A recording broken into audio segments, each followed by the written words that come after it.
Hey, good morning. Um, I was walking and making a video, and then I lost my train of thought because I feel so peaceful here right now within myself. So I did a good practice and I did my puja and I've chanted one of my mantras for the day, and my mind is really empty. And I had on my mind a few things to talk about that I had been asked about. I'm often asked most about nagas because people don't know about those when they come here. One other thing I'm often asked, so I'll do a video on Nagas separately from this. One thing when I'm feeling brainless like this, like not completely loopy, but like I don't have a focus and I just feel free and relaxed, and being in nature feels really um, liberating moksha, liberating. I feel very liberated this morning. It makes me think of the term avadhuta. Avadhuta is a being who lives freely without following any of the rules that are there in the religious structure of Hinduism. But doesn't mean they go outside them. They just don't pay attention to them, and they naturally live that way. My guru's guru was named Maya Ma, and if you Google her, you'll find a lot of photos. I shared a lot of photos of her today because she was in my mind. On my Instagram and Facebook stories. There are lots of different stories about her also, but she was believed to be hundreds and hundreds of years old because Gorakhnath was named as her guru. And she was an avadhuta. She often didn't wear clothes in public. She often didn't wear, she did sometimes wear some clothes, but she often didn't follow any of the rules of structured society.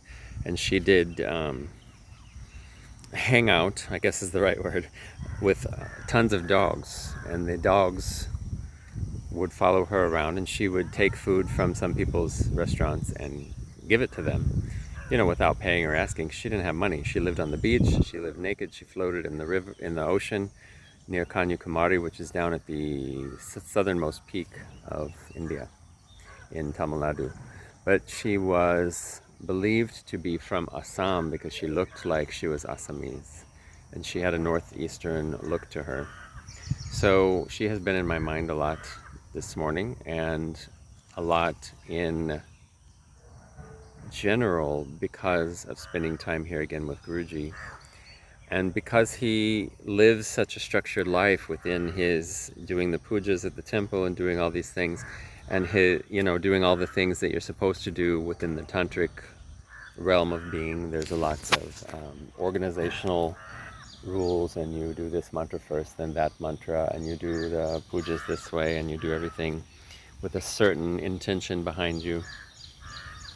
And I know that freedom that she felt was something that maybe he wants and will have when he's a little older and can kind of not have so much responsibility.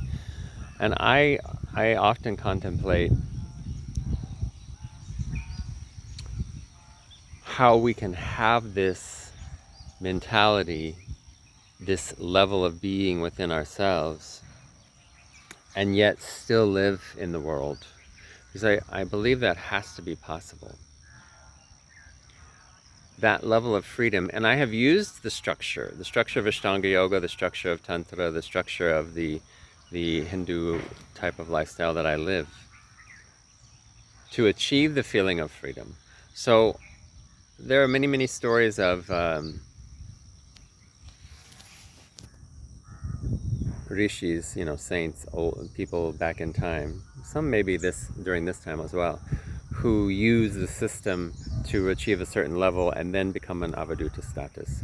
But there are some people who were born that way, and we don't know the truth of any of the people who were in the past. We only know the stories that we've heard about them. So you have to find in your heart what makes sense and what you believe. But the idea that I enjoy, not always living in society, but I enjoy being a part of society and teaching what I know and sharing what I've learned. having friends and conversations with friends, going out to eat, having a drink here and there, with friends.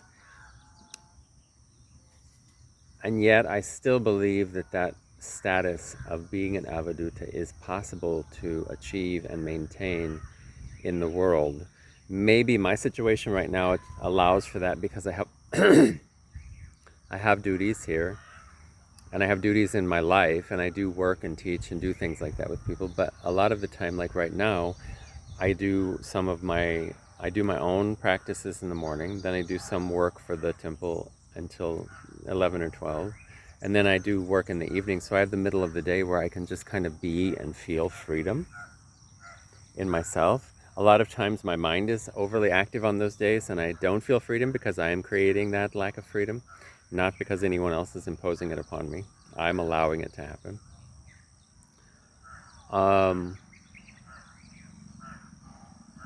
And somehow there's got to be a way to feel that level of openness and freedom and connection with God, which is really what it's all about, is you're living the way God is moving you to live at all times, at all points in the day, at all points in the week, at all moments of your life.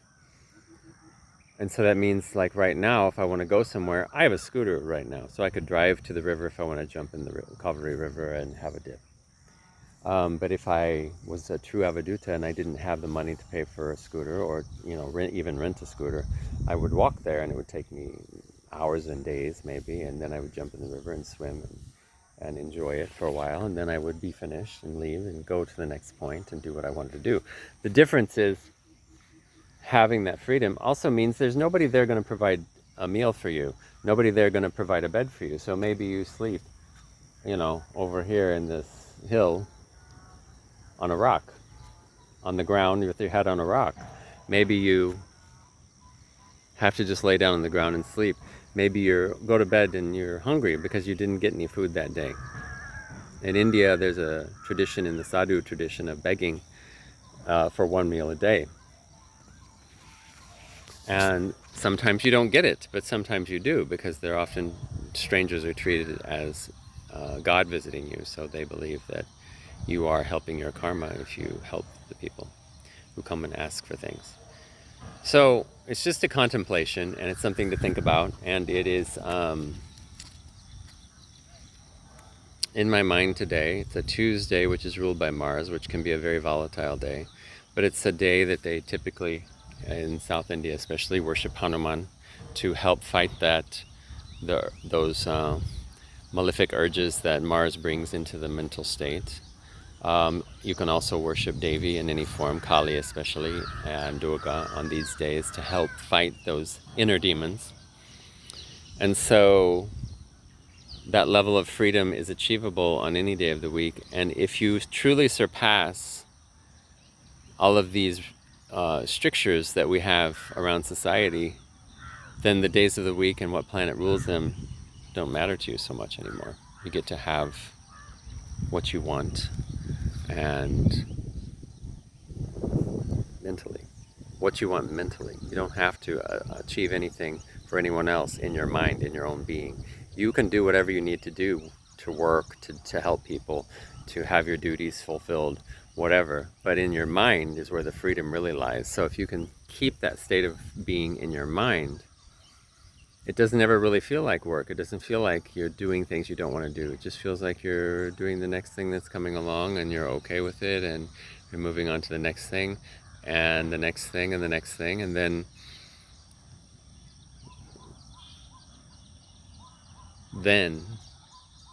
but not just then, but during the whole situation of moving on from one thing to the next, hopefully you have that level of freedom in your mind. Mantra could be a way to work toward it, but just to have that free state of mind is something Dattatreya had written, the Avadhuta Gita. It talks about the level of freedom that he learned from nature. Different gurus he named, animals and plants and stuff in nature. How you can learn, because they're not doing anything they don't want to do, they're just being. Can we just be?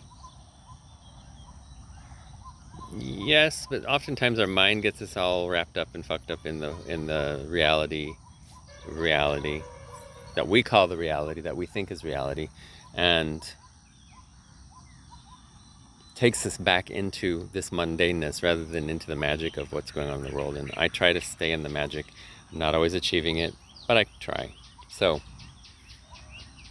that's all I got. That's all I got for today. Hopefully it makes some sense just to put a thought into someone's brain who might see this. Okay? Have a great day. I will talk to you soon. And ciao.